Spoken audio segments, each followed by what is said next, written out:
Buenas tardes, presidente Fernández. Es un gran honor estar por aquí hoy con usted, hablando un poco sobre el pasado, el presente y el futuro de la Organización de las Naciones Unidas. Una organización que ha sido pues el proyecto más ambicioso de la humanidad para prevenir una tercera guerra mundial, para lograr espacios de cooperación y de diálogo multilateral con una agenda amplísima que va desde temas de mantenimiento de la paz y la seguridad internacionales, pasa por desarrollo, por aranceles, por comercio, refugiados, en fin, la mayoría de los retos de acción colectiva que enfrenta la humanidad.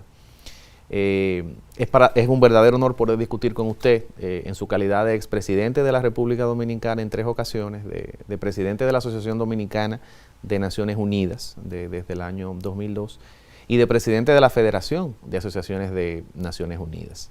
La verdad que es una trayectoria muy larga, presidente Fernández, que usted ha tenido con esta organización.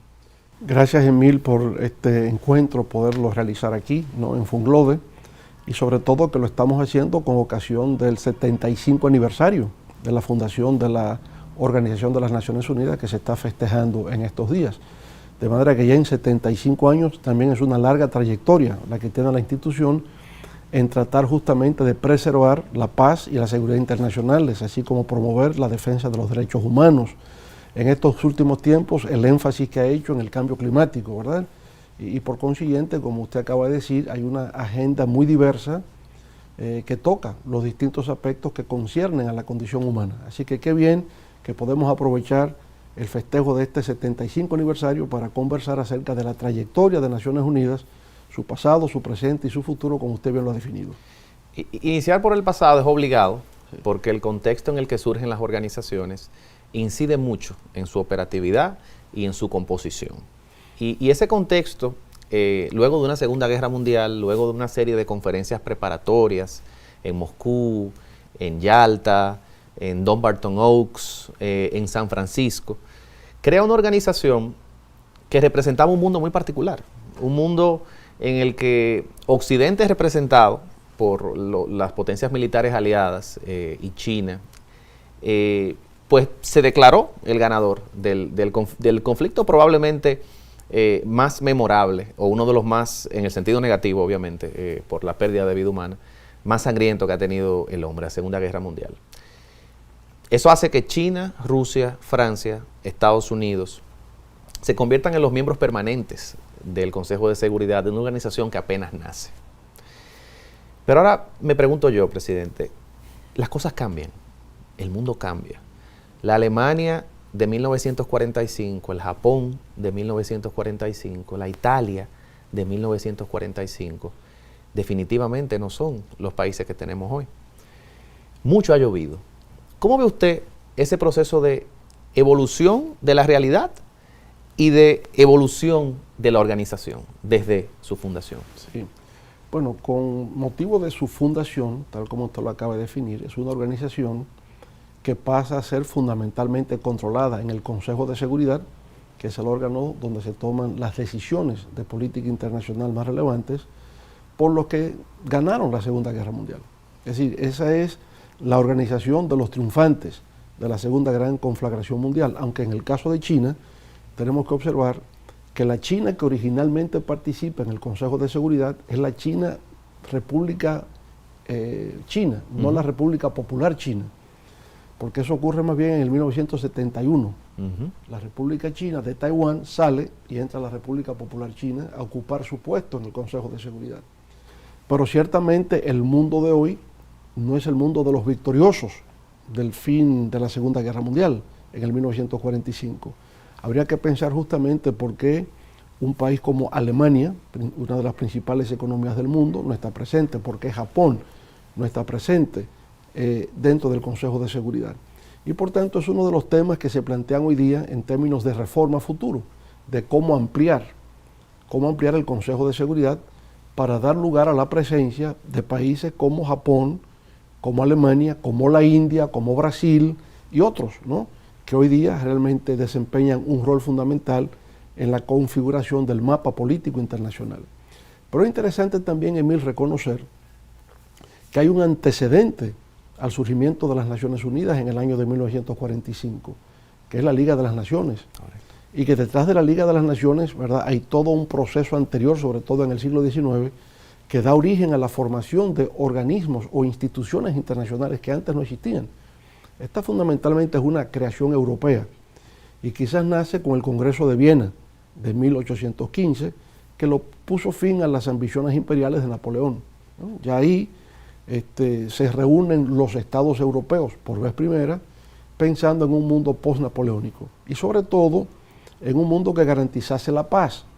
Y efectivamente, con excepción de la guerra franco-prusiana de 1870-71, prácticamente hubo un siglo entero de paz en Europa, entre 1815, Congreso de Viena, al estallido de la Primera Guerra Mundial en el 1914. Con ese paréntesis breve de la guerra franco-prusiana, Europa vivió un siglo de paz. Y por supuesto eso sirvió de base, conjuntamente con, digamos, el debate filosófico que hubo con Immanuel Kant, que habló de la paz perpetua. Y esto sirvió de base en una visión liberal de construcción de una organización que acogiese a los estados miembros como sujetos integrador de esa organización internacional y que fueran promotores de la paz y la seguridad y la convivencia pacífica y civilizada entre las naciones. De manera que hay un antecedente, ¿no?, que está en ese siglo XIX europeo y por supuesto cuando termina la Primera Guerra Mundial el surgimiento de la Liga de las Naciones, que fue una propuesta, a decir verdad, del presidente Woodrow Wilson, pero que paradójicamente el Senado norteamericano no se lo permitió y por consiguiente esa institución no pudo desarrollarse plenamente como había sido concebida. Al crearse las Naciones Unidas, como usted bien apuntaba, la Conferencia de San Francisco, que da origen, desde abril a junio del año 1945 se reúnen en una conferencia y eso permite el surgimiento de las Naciones Unidas, poniendo fin, por consiguiente, a la Liga de las Naciones, que legalmente sigue existiendo hasta que surge las Naciones Unidas. Aunque en términos operativos, pues no. Exactamente. Y precisamente, qué bueno que usted hace ese overview del siglo XIX y el inicio de la Liga de las Naciones.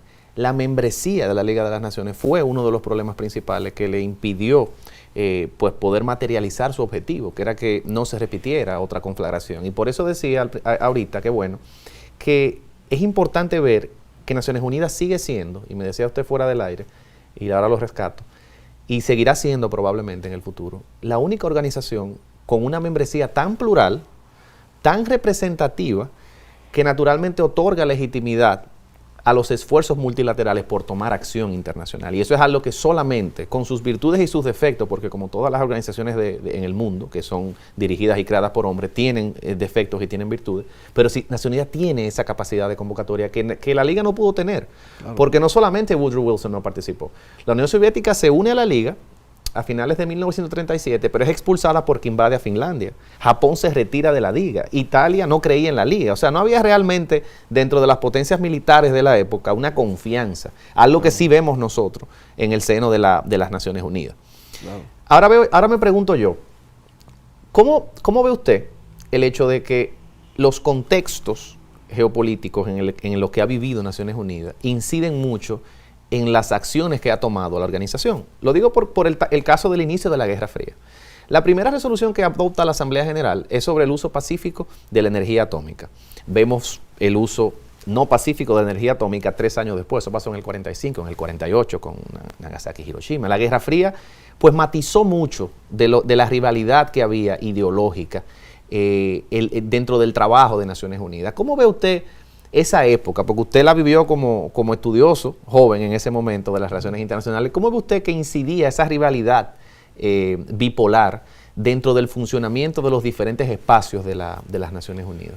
Bueno, eso definió realmente a Naciones Unidas desde su creación hasta el fin de la Guerra Fría en el 1991, ¿verdad?, con el colapso de la Unión de Repúblicas Socialistas Soviéticas, previamente la caída del muro de Berlín, el desplome de las democracias populares de Europa del Este, todo eso, ¿verdad?, culmina una época y da origen a una etapa post-Guerra Fría, de la cual quizás tengamos tiempo para poder conversar. Pero ese periodo largo de Guerra Fría, digamos, influyó en el mecanismo de funcionamiento de Naciones Unidas, porque lo que se daban eran políticas de bloques al interior de Naciones Unidas.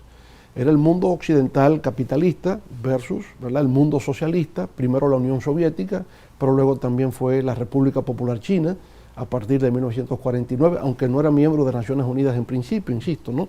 Fue a partir de 1971, pero los países de Europa del Este hacían bloque, causa común con la Unión Soviética, y los países capitalistas pues también se agrupaban dentro de Naciones Unidas, y por tanto todos los conflictos eran vistos a través del prisma de las esferas de influencia que tenía cada quien.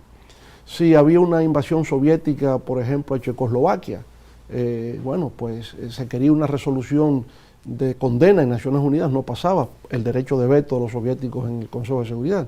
Pero igualmente, si había un intento de resolución para cuestionar la intervención norteamericana en Vietnam o en República Dominicana, pues había el veto de los Estados Unidos para que eso fuera posible. De manera que, sin duda, la Guerra Fría incidió notablemente en la manera en que los conflictos eran abordados en el sistema de Naciones Unidas. Pero debo aprovechar aquí también, Emil, para recordar que República Dominicana fue uno de los estados miembros originarios de Naciones Unidas. Cuando se formó, en el año de 1945, fueron 50 estados nada más. Y de esos 50 estaba la República Dominicana. Hoy día tenemos 193. Y sería interesante, o sea, cómo es que llegamos de 50 a 193. Y ahí también está esa primera fase de desarrollo del sistema de Naciones Unidas. Y es que luego de 1950 en adelante, llegando a su clímax, diría yo, en 1960, aquí en el área del Caribe, se dio el proceso de descolonización. Los grandes imperios europeos, el imperio francés, colonias francesas en África sobre todo, empiezan a obtener su independencia. Algunas de manera pacífica, pero otras a través de una guerra. Por ejemplo, en Argelia, ¿verdad?, el Frente de Liberación Argelino fue el que libró la batalla contra Francia para conquistar la independencia de Argelia. Lo mismo ocurrió en Indochina. La guerra de Indochina es la guerra de Vietnam. Los vietnamitas derrotan a los franceses en el 54 en la batalla de Dien Bien Phu. Estados Unidos releva a Francia, que ya no se ve como un problema de guerra de liberación nacional para crear un Estado nuevo, sino el tema de nuevo, el tema socialismo versus capitalismo. Entonces Estados Unidos releva a Francia en una guerra contra Vietnam para impedir que el comunismo se expanda por la región del Asia. Antes había sido en Corea. En la guerra de Corea era justamente Corea del Norte socialista, Corea del Sur bajo control capitalista, y eso llegó a Naciones Unidas y finalmente se divide Corea, se divide en dos. El paralelo 53 divide las dos partes del país. Bueno, entonces eso venía ocurriendo, la descolonización africana, la descolonización en Asia, ¿verdad? En algunos casos fue pacífica, en otros casos una lucha durante años y finalmente el Estado imperial reconoce, como es el caso de la India, ¿verdad?, que fue el caso, digamos, emblemático, la época del Mahatma Gandhi, luchando por la independencia de la India, se logra finalmente, pero fueron batallas. El Congo belga, Bélgica tenía colonias también, la República Democrática del Congo hoy día era colonia belga. Y también Portugal, países como Angola, Mozambique, eran parte del imperio colonial portugués. Y todo esto se fue descolonizando durante los años 50, y en el Caribe en los años 60, quedamos con la Comunidad Británica de Naciones, los departamentos de ultramar de Francia, aquí en el Caribe, pero son países hoy día independientes. Independientes, lo único que están atados a algún mecanismo de vinculación con los países inicialmente dominantes o imperiales. Está el caso de Puerto Rico, que tiene un estatuto muy particular, ¿verdad?, que es un Estado libre asociado. Y entonces, bueno, no es un país soberano, no es un Estado independiente, por eso no es miembro de Naciones Unidas. Porque la condición para ser miembro es que sea un Estado soberano independiente. Por eso los estados del Caribe sí tienen representación en Naciones Unidas.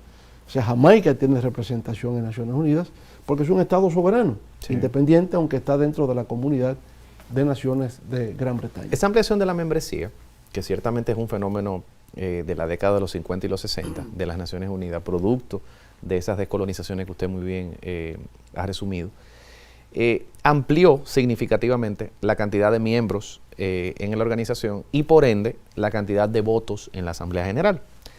Y eso lo conecto, el tema de la cantidad de miembros en la Asamblea General, porque usualmente cuando se habla de la imposibilidad de tomar una decisión sobre un tema, se le achaca el asunto al veto, por el hecho de que los miembros permanentes pues tienen este poder de bloquear cualquier resolución del Consejo de Seguridad de Acción. Pero ese no es el caso en la Asamblea General. Y hay un precedente que se dio solo una vez, y a mí me causa mucha curiosidad que no se haya repetido, que fue el precedente de la crisis del Canal de Suez de 1956, cuando el presidente egipcio Nasser, Gamal Abdel Nasser, nacionaliza el Canal de Suez. Gran Bretaña, Francia, Israel intervienen militarmente en Egipto. Una Gran Bretaña ya debilitada por la Segunda Guerra Mundial, de hecho deudó con un Estados Unidos acreedor detrás, financiando parte de la economía de ese país. Y el asunto no se puede resolver en el Consejo de Seguridad, porque obviamente Francia y el Reino Unido utilizan este poder del veto. Sin embargo, ellos deciden, el Consejo, enviar este asunto a la Asamblea General, y la Asamblea General adopta una decisión famosa, una resolución llamada Unidos por la Paz, en la que esencialmente instruye la creación de una fuerza de mantenimiento de la paz que permita asegurar el cese al fuego que se había logrado. Que se había logrado no tanto por la labor de la organización, sino de Estados Unidos, que como acreedor de Gran Bretaña ejerce una presión muy grande. Entonces, la pregunta es, presidente Fernández, ¿ve usted algún otro escenario en el que ante la imposibilidad de tomar una decisión del Consejo se lleve un tema controversial a la Asamblea General? Porque eso no se ha repetido. No, y no se ha repetido por lo siguiente, porque las potencias tradicionales han llegado a comprender que debido al incremento del número de Estados miembros generado por la descolonización, están en desventaja. Y eso incluso es lo que ha generado que algunos países, sobre todo Estados Unidos, ¿verdad?, hoy día no miren al sistema de Naciones Unidas como un mecanismo eficaz para la resolución de conflictos, sobre todo cuando los temas son tratados en la Asamblea General, porque en la Asamblea la mayoría de votos siempre va en favor de los países del sur, siempre va en favor de los países con economías emergentes. Y por tanto, por eso hemos visto que una figura, digamos, que estuvo muy ligada al presidente Donald Trump, como John Bolton, tradicionalmente ha sido partidario de eliminar las Naciones Unidas, que se cierren las Naciones Unidas. Pero otros gobiernos lo que han dicho es disminuir el presupuesto o quitarle el presupuesto a una institución subsidiaria de Naciones Unidas cuando las decisiones van contrarias a sus intereses como Estado-nación. Y eso ha pasado mucho. De manera que el episodio de la nacionalización del Canal de Suez, un fenómeno así, no se ha repetido más. Ese fue un caso sui generis y un caso único, y se puso en evidencia el error de las potencias en oponerse a lo que es una decisión soberana del Estado egipcio en la época de Nasser. Pero en fin, yo lo que siento es que en la composición, digamos, de la Asamblea General, que es donde participan todos en calidad de iguales y donde no hay derecho a veto, entonces obviamente que los países del sur han tenido un mayor caudal de votación sobre los intereses de las grandes potencias. Y por eso yo diría que miran con temor, con antipatía, ¿no?, en las Naciones Unidas por esta situación que se da, sobre todo cuando se ha discutido, por ejemplo, temas como el conflicto Palestina-Israel. Sí, muy polarizante. Temas como el bloqueo a Cuba, por ejemplo, los temas sobre la guerra de Vietnam en su momento. En todos esos casos, el voto en la Asamblea General era desfavorable a los intereses de una gran potencia, en este caso Estados Unidos, y por eso miraban siempre con mucho desdén el rol de Naciones Unidas y una oposición a algo más todavía, oposición a la adopción de políticas de carácter multilateral. Y ahí viene entonces el unilateralismo. Nosotros resolvemos. Somos potencia hegemónica, no necesitamos que nos den permiso. Y actúan como policías del mundo. Y por supuesto eso no debe ser porque carece de legitimidad. La única legitimidad para actuar en el ámbito internacional, para garantizar la paz y la seguridad, para ejercer eso que se llama la defensa colectiva, la seguridad colectiva, es Naciones Unidas. Ciertamente. No hay legalidad ni legitimidad para la acción unilateral. Y yo creo que a pesar de que el poder duro reside en el Consejo de Seguridad, hay un poder suave, grande que tiene la Asamblea General, que viene dado precisamente por esa membresía tan diversa. Cuando se pasan resoluciones, por ejemplo, condenando el embargo a Cuba, aunque eso no cambia, que el embargo continúa, yo creo que el mensaje que manda el mundo cuando dice de manera casi unánime, porque no son muchos los países que se oponen, el mundo está opuesto a esto. Yo creo que eso tiene un peso que la historia en su momento pondrá en su lugar. Sobre todo un peso moral, Emilio. Sí. Un gran peso, porque las resoluciones no son vinculantes. No lo son. No lo son, y usted diría, bueno, pero entonces ¿para qué sirve? ¿Dónde está la relevancia? Muchos se cuestionan eso. ¿Dónde está la eficacia de una institución cuyas resoluciones no tienen carácter vinculante? Un momento, pero tienen un carácter moral y por consiguiente influyen en la opinión pública internacional. Y esa opinión pública genera actitudes y de las actitudes surgen conductas, ¿no? De manera que sí tiene, yo diría, una incidencia en la forma de conducir la política internacional, aunque sus resoluciones no tengan carácter vinculante. Eso es cierto. Y un caso particular que se puede destacar ahí es el de Sudáfrica con el apartheid. En los 60, condenado casi de manera unánime en la Asamblea General, suspendida la membresía del país por estas violaciones de derechos humanos groseras y readmitido en el 94 cuando termina. Eso fue un punto en el que casi todo el mundo se puso de acuerdo. Y aunque no era vinculante estas resoluciones que se condenaba el apartheid, el aislamiento al que se sometió a Sudáfrica fue algo que tuvo un peso determinante en que no se pudiese mantener el sistema. O sea que yo creo que sí, que hay como usted dice, un valor importante. Un aislamiento al gobierno y un fortalecimiento a las fuerzas en lucha. Sí. Porque se sienten respaldadas por una opinión pública internacional. O sea, hay allí un apoyo moral, hay una solidaridad con la causa que les impulsa a continuar porque saben que están en el camino correcto de la historia.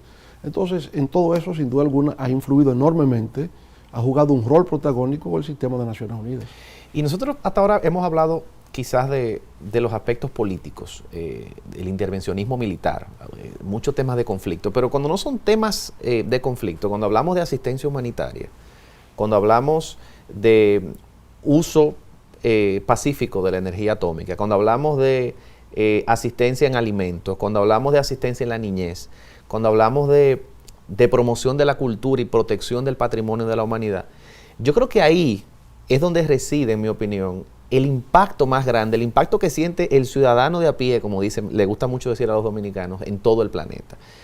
¿Cómo ve usted el futuro del trabajo humanitario que realiza Naciones Unidas, que es muy importante? Claro, y eso es muy práctico, ¿no? Muy práctico. Porque es el Programa Mundial de Alimentos. Correcto. ¿Y qué porcentaje de la humanidad hoy día se alimenta justamente de este programa que tiene Naciones Unidas? Es el programa de UNICEF, el tema de la niñez, el reconocimiento del derecho de las niñas y adolescentes, que ahora se convierte en legislación nacional, en la generalidad de los Estados miembros de Naciones Unidas. De manera que algo que estaba dentro de una entidad global como Naciones Unidas, ahora pasa, tomando eso como referente, a hacer legislación local. Hasta ahí se ve que influye. Ahora, en todo esto, en estas ayudas humanitarias, ¿no?, en los programas de mantenimiento de la paz, de construcción de la paz que realiza Naciones Unidas, yo diría que está ese carácter concreto, la presencia de los cascos azules con la finalidad de lograr la preservación de la paz. Tenemos aquí en el caso de nuestro país vecino, de Haití, una misión de Naciones Unidas para el mantenimiento de la paz durante 15 años aproximadamente. Y ciertamente se logró que Haití mantuviese un nivel de estabilidad política porque estaba allí la presencia de Naciones Unidas a través de soldados de distintos países, Estados miembros que colaboran con Naciones Unidas para que esta acción pueda llevarse a cabo. Pero por igual está lo de la UNESCO, que usted acaba de mencionar, con el tema del patrimonio cultural de la humanidad, con la promoción de los valores de la educación superior, la comunicación, la cultura. Bueno, está UNCTAD, ¿verdad?, con los temas del comercio y el desarrollo. En definitiva, además de las acciones humanitarias, acciones prácticas, concretas, en beneficio de la humanidad, yo diría, Emil, que no hay organización en el mundo que haya influido más en la creación de ideas para, digamos, llevar a cabo procesos de transformación económica, social, cultural, tecnológica, ambiental, como Naciones Unidas. El poder de las ideas hoy día emana de Naciones Unidas. Y un ejemplo muy práctico de eso que usted dice es la Conferencia de Estocolmo de 1972, el primer encuentro donde se comienza a discutir el impacto que tiene el ser humano dentro de los recursos naturales, cuando el concepto de sostenibilidad todavía se encontraba en ciernes, cuando el famoso informe Los límites del crecimiento del Club de Roma generó este gran debate sobre si podemos crecer o no de manera ilimitada. Y fíjense cómo esas ideas, que en los 70 eran parte de un círculo reducido de académicos y diplomáticos, hoy, ciertamente, son parte del debate global y son temas de interés del hombre. Eso me lleva a conectar con Naciones Unidas luego de la caída del muro de Berlín y luego del fin de la Guerra Fría, porque casualmente la conferencia que va después de Estocolmo, en términos del impacto que tuvo mediático, fue la conferencia de Río de 1992, 20 años después. 1992, un año particular, porque no solamente desde la academia, me tocó leer hace mucho a Fukuyama y el fin de la historia y esta lógica tan triunfalista que tenía Occidente en ese momento, se pensaba que todo era posible. Mira, esto desapareció. Cooperando, el cielo es el límite. Y la conferencia de Río pareciera ser un buen homenaje a esa idea, porque ahí nace la Convención Marco de Naciones Unidas para el Cambio Climático, se empieza a hablar del andamiaje legal necesario para reducir las emisiones de gases de efecto invernadero y poder hacer la vida en la Tierra pues más sostenible. Pero, ¿cree usted que ese optimismo, que ese espíritu triunfalista con el que se da esa cumbre de Río, es el mismo que perdura hoy dentro del seno de las Naciones Unidas? ¿Qué cambió? Bueno, en Naciones Unidas se mantiene, porque fíjese inclusive que se ha llevado a cabo la conferencia de las partes continuamente, que incorpora nuevos elementos a la lucha que se tiene por preservar la naturaleza y los recursos naturales como parte de un desarrollo sostenible, como acabamos de decir. Y la incorporación del tema de cambio climático dentro de los objetivos de desarrollo sostenible, dentro de los 17. De manera que sigue siendo un elemento clave en lo que es la visión de Naciones Unidas, en el progreso social, económico y preservación de los recursos naturales. Pero en adición a esto, yo diría, Emil, ¿no?, que esas cumbres, la cumbre de Estocolmo, la cumbre de la Tierra en Río, pero también la cumbre de Beijing sobre el tema de los derechos de la mujer, igualdad entre el hombre y la mujer, y diversas cumbres que se han llevado a cabo en distintos momentos. La cumbre sobre la financiación al desarrollo, por ejemplo, que se hizo en algún momento en Sudáfrica, ¿no? Bueno, todo esto va hacia justamente la conformación de un conjunto de ideas, ¿no?, un paradigma de cómo es que la humanidad tiene que moverse hacia adelante. Eso también se da en un contexto, terminada la Guerra Fría, como usted señala, donde hay un predominio unilateral, hay una hegemonía de la potencia vencedora en la Guerra Fría, Estados Unidos, que le permite, digamos, manejarse con políticas de carácter unilateral, por lo menos durante el resto de los años 90, hasta que llegamos a un nuevo factor de la política internacional, los ataques terroristas del 11 de septiembre, que da origen entonces al terrorismo global y al surgimiento del Islam militante o la yihad como un nuevo desafío para la preservación de la paz en el mundo.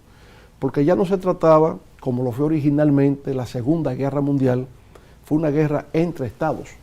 Hoy día ya no se trata de guerras entre estados, se trata de guerras al interno de los estados. Son guerras de actores civiles, no estatales. O actores no estatales. Beligerantes. Exacto. Y se da al interior de una sociedad. En los años 90 lo vimos, ¿no?, la desintegración de la República Federal de Yugoslavia, la lucha entre Serbia, ¿verdad?, y la situación de los musulmanes bosnios que eran expulsados, y entonces dio lugar a una guerra con participación entonces de Naciones Unidas para conjurar a las partes, provocar un cese al fuego y una solución pacífica a esa controversia que se había suscitado.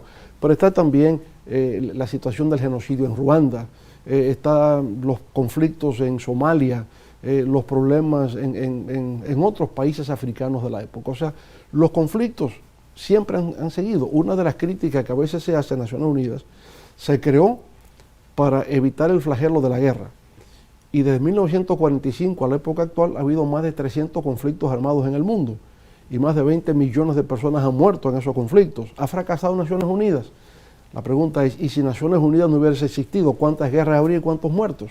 Claro. Es decir, los conflictos han estado, pero habrían sido un número mayor si Naciones Unidas no habría tenido la presencia que ha tenido justamente con las misiones de mantenimiento de paz, de construcción de la paz, resolución pacífica de los conflictos, habría sido mucho mayor. Y no solo mayor, sino de mayor escala también, porque no hemos tenido uno verdaderamente global. Así Fíjense es. que ha habido una regionalización de la guerra. O sea, Así es. si uno va a contar los conflictos armados, ciertamente, numéricamente han incrementado muchísimo, precisamente por el hecho de que ha habido un auge, como usted bien destaca, de los actores no estatales beligerantes, los grupos terroristas. No solamente Al-Qaeda, también tenemos Al-Shabaab en África. Claro. Ha habido de todo, pero no ha habido una guerra mundial. Así es. Y si lo medimos desde esa óptica, Ha sido exitoso. pero claro que sí, Sí. porque eso no se ha dado. Ahora, sí preocupa, y con esto yo pues quizás rescato un poco lo que está pasando en este actual periodo de sesiones de la Asamblea General, conmemorando el aniversario 75, que es una edad, ¿verdad?, interesante. Claro. Sí preocupa lo que dice el secretario general de la organización, el actual, Antonio Guterres, en su intervención ante la Asamblea General, sobre la preocupación que le genera a él esta emergente rivalidad entre los Estados Unidos y China, que es muy distinta, obviamente, a la que se daba en la Guerra Fría.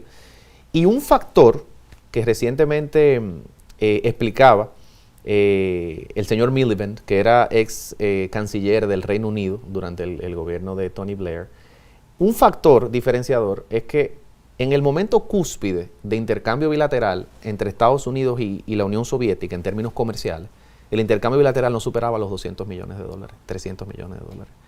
Sin embargo, el intercambio comercial entre China y los Estados Unidos supera los 500 mil millones de dólares al año. O sea, estamos hablando de un nivel de integración que no existía. Entonces yo le pregunto, ¿cómo cree usted que esta rivalidad emergente y ya más evidente, pues va a marcar el trabajo de la Organización de las Naciones Unidas? ¿Veremos de nuevo la creación de bloques de países, algunos afines a un lado, otros afines a otro, o esto es distinto? ¿Qué cree usted que va a pasar? Bueno, esto es algo naciente, ¿no?, en términos de conflictividad. Ha surgido en temas económicos, el tema comercial, ¿no?, que si hay un déficit comercial de Estados Unidos con respecto a China, empieza por ahí. Segundo, el tema monetario, que si hay una tendencia en China de subvaluar su moneda con la finalidad de aupar sus exportaciones, inundar mercados, dumping, etcétera, ¿no? Ya luego una rivalidad tecnológica, es el tema del 5G e inteligencia artificial. China va muy avanzada con ambas, con el 5G e inteligencia artificial. Algunos dicen que han hecho un hurto a la propiedad intelectual, copian, transfieren y producen. Y por supuesto, el gran debate de futuro se da en el marco del desarrollo tecnológico, es la revolución tecnológico-digital. La otra esfera sería el mundo aeroespacial. Ya China también va a enviar a orbitar la Tierra, va a enviar al espacio, y por consiguiente ese es otro conflicto que se presenta con una potencia emergente como es China.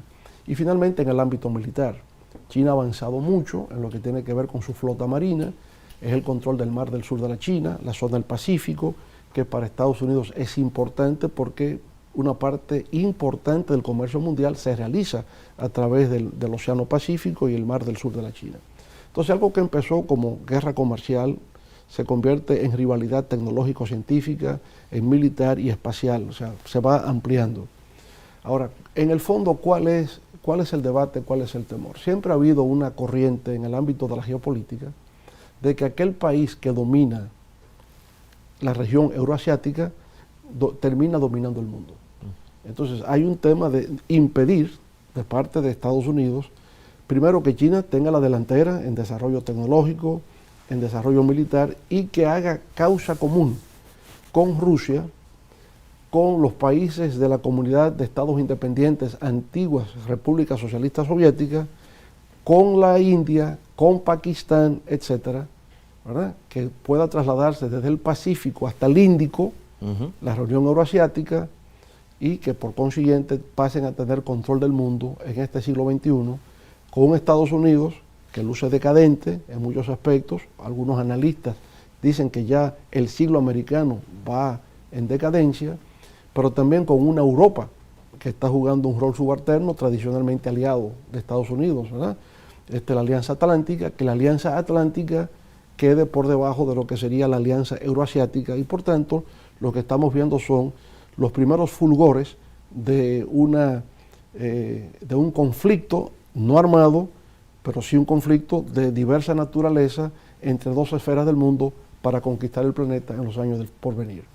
El papel de Naciones Unidas hasta ahora ha sido clave. Primero, ha desarrollado una política de no proliferación de armas nucleares, ¿verdad? Eso es clave. Ha procurado, en el marco del Consejo de Seguridad, que todas las diferencias puedan dirimirse ahí y ahí se quedan. Y si bien es cierto que ahora es el G2, porque es un G2, Estados Unidos y China, que tendrán que sentarse a la mesa porque es mucho lo que está en riesgo para ambos, sí. Volveríamos en caso de una guerra que se suscitase aquella vieja doctrina de la destrucción mutua asegurada. Entonces no tiene sentido, usted está armado con armas nucleares, yo también, vamos a lanzarnos unos a otros, destrucción mutua asegurada. Aunque estamos viendo, y no es el caso porque no quiero traer a colación una teoría conspirativa, pero las armas biológicas, las armas químicas, el terrorismo biológico tendría efectos devastadores, no hay que tirar bombas ya. Lo estamos viendo con este coronavirus. Este nació, ¿verdad?, de una situación, digamos, clásica, es una transmisión animal-hombre. Fortuita también, y fortuita e inesperada. Sabíamos por el SARS que eso podía existir. Ya no se trata de enfermedades epidémicas generadas solo por bacterias y hongos, virus, y sobre todo virus que nacen de Asia, pero también se pueden fabricar sintéticamente. Y por consiguiente, una guerra puede desatarse lanzando un virus que se lleve a media humanidad. Por tanto, la guerra hoy día no le conviene a nadie. Hoy día las Naciones Unidas se convierten en el gran estandarte que puede garantizar la paz a nivel universal. El problema es que la guerra nunca le ha convenido a nadie y ocurren. O sea, pensando en la Primera Guerra Mundial, yo recuerdo que incluso en el 1910, y se me escapa el nombre del autor, se publicó un libro en Europa hablando de la imposibilidad de un conflicto militar a gran escala por el grado de interdependencia económica que ya tenían en esa época. Sí. Las principales economías europeas, y mire lo que pasa en 1914. O sea, la sombra de la guerra, yo no creo que desaparezca completamente, aunque se incremente la interdependencia económica, porque ya hemos visto casos donde eso ha ocurrido y como quiera se da. Y eso me lleva a lo siguiente. Uno de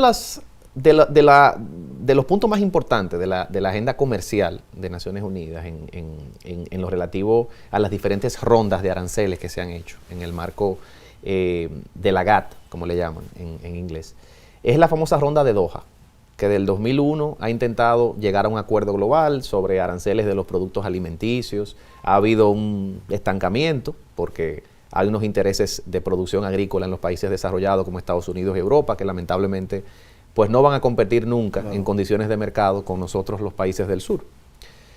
Pero la integración económica y la globalización, yo siento que por lo menos en el discurso político en los últimos años, quizás por las consecuencias que está teniendo la redistribución de la riqueza para las economías más desarrolladas, es decir, más puestos de trabajo del norte se van al sur, se van automatizando puestos de trabajo, se elevan los niveles de desempleo, las redes sociales maximizan toda esta sensación de desesperanza, toda esta sensación de preocupación, y pareciera que el discurso de muchos líderes políticos no se mueve en la dirección de los países más grandes, no se mueve en la dirección de pensar en más integración y más globalización, sino en la dirección de pensar en más protección y en más frontera. ¿Usted cree que eso es así? ¿O usted cree que estamos simplemente viviendo quizás un pico de polarización que eventualmente volverá a estabilizarse? Eso nos lleva, Emil, a un debate, ¿verdad?, en las ciencias sociales acerca de la globalización. Si la globalización es un fenómeno estructural en la historia de la humanidad o si la globalización es un fenómeno coyuntural. Yo creo que es un fenómeno estructural que presenta episodios. El descubrimiento, conquista y colonización de América es parte de la globalización. Pero llega un momento, ¿verdad?, en que los países que van surgiendo, que se van creando, la independencia que se va logrando en el siglo XIX, producen un aislamiento con respecto a las metrópolis iniciales. Entonces hay un momento, digamos, de descenso de la globalización en ese instante. Pero en ese mismo siglo XIX, al final, la aplicación de políticas liberales llevó a otro auge de la globalización, entre 1870 y la Primera Guerra Mundial. Bueno, y luego decae otra vez. Y post Segunda Guerra Mundial, del 45 en adelante, es otro momento de la globalización, y luego cae en los años 80 y vuelve a rearmarse ahora a principios del siglo XXI. O sea, tiene sus picos y sus caídas, pero es un fenómeno estructural. O sea, el fenómeno de la desglobalización ya es imposible. Realmente existe una interdependencia, una interconexión no solamente de la economía, es en todo. Y se hace más evidente por la revolución científico-tecnológica que ha ocurrido, sobre todo en el ámbito de las telecomunicaciones. Sí. Es decir, es un mundo que vive de la instantaneidad, es un mundo de la universalidad. Lo que usted y yo estamos haciendo aquí podrá conocerse en el mundo dentro de unos minutos, se transmite, eso no existía antes. Por tanto, la globalización es económica, pero es política, es social, es cultural, es ambiental. Es un fenómeno estructural que no puede tener una reversión estructural.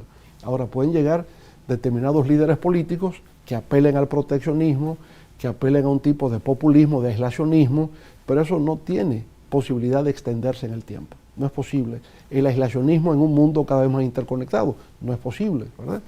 Entonces, son momentos de la historia, son circunstancias que se han creado que permiten que eso exista, pero se desvanece rápidamente en el tiempo y se vuelve, si no a una integración, sí a una, digamos, interdependencia. Porque la integración muchas veces requiere ceder a la soberanía estatal. Es el caso de Europa. La Unión Europea es un caso de integración hacia una entidad supranacional que es la Unión Europea. Para ser parte de esa entidad supranacional hay una cesión de soberanía. Y por tanto la Unión Europea hace la representación de la política exterior de la Unión Europea y cada Estado ha cedido su soberanía en el ámbito de la política internacional para que lo represente la Unión Europea. Eso es otro caso. Diferente, por supuesto, al de Naciones Unidas. No hay cesión de soberanía en Naciones Unidas, no hay integración, es una asociación de Estados soberanos que crean Naciones Unidas. Diferente a ese modelo de integración europea y al que se visualiza para América Latina que nunca se ha dado. Cuando hablamos de integración latinoamericana, eso no existe. Lo más próximo a eso es el caso del SICA en Centroamérica, el Sistema de Integración de Centroamérica, o quizás CARICOM, también en el Caribe, donde hay políticas comunes que se tratan en el marco de la entidad y donde hay una cesión de soberanía por parte de los Estados miembros. Donde eso no se da es en Naciones Unidas. Usted ha tenido una relación bastante cercana con Naciones Unidas, primero en su condición de jefe de Estado, por haber ido a la Asamblea General en más de 11 ocasiones, y también pues por la relación con otros organismos y programas especializados. Recuerdo lo de la resolución de la especulación en los mercados a futuro con los alimentos de la Asamblea General, o sea que usted podemos decir que conoce bien la organización desde dentro.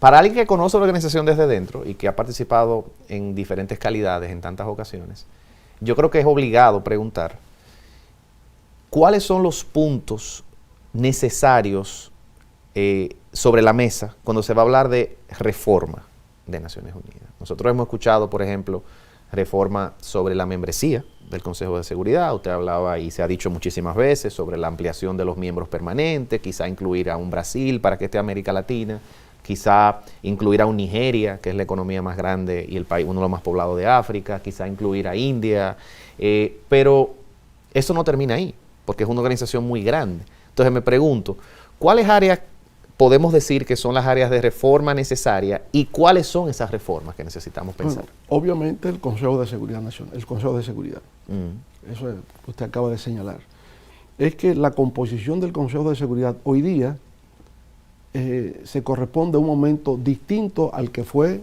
al término de la Segunda Guerra Mundial. Lo que prevalece hoy día es el Consejo de Seguridad de las potencias victoriosas de la Segunda Guerra Mundial. El mundo ha cambiado drásticamente y por tanto no se encuentra equitativa y justamente representado en el actual Consejo de Seguridad de Naciones Unidas. Eso es inevitable que eso tenga que reformarse en algún momento.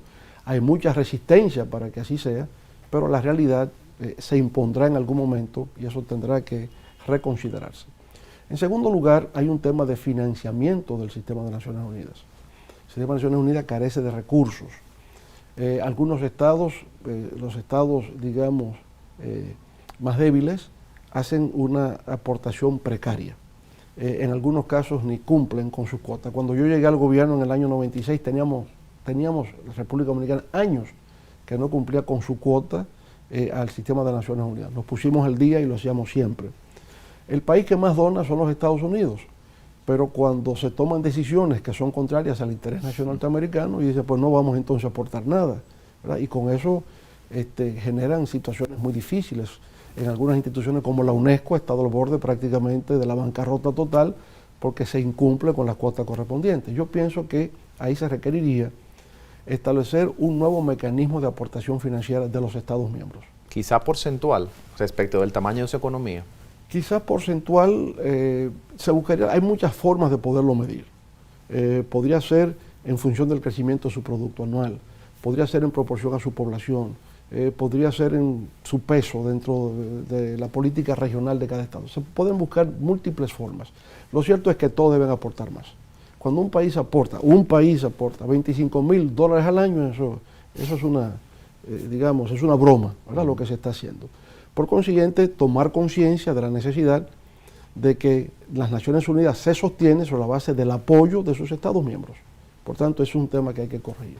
Lo otro, pienso que hay que dejar sin efecto el Consejo de Administración Fiduciaria, porque desde el año 1994 no hay ningún Estado nuevo que se está independizando.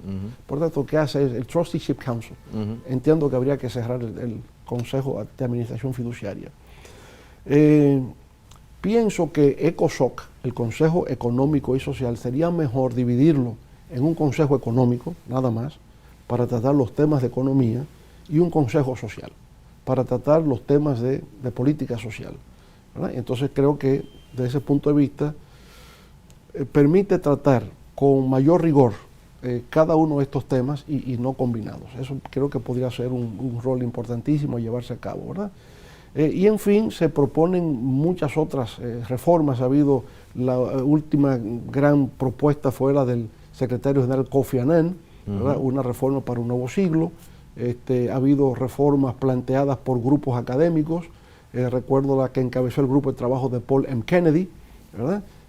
Una reforma que fue financiada por una de las fundaciones, creo que fue la Fundación Rockefeller, que donó la tierra donde se construyó el edificio de las Naciones Unidas.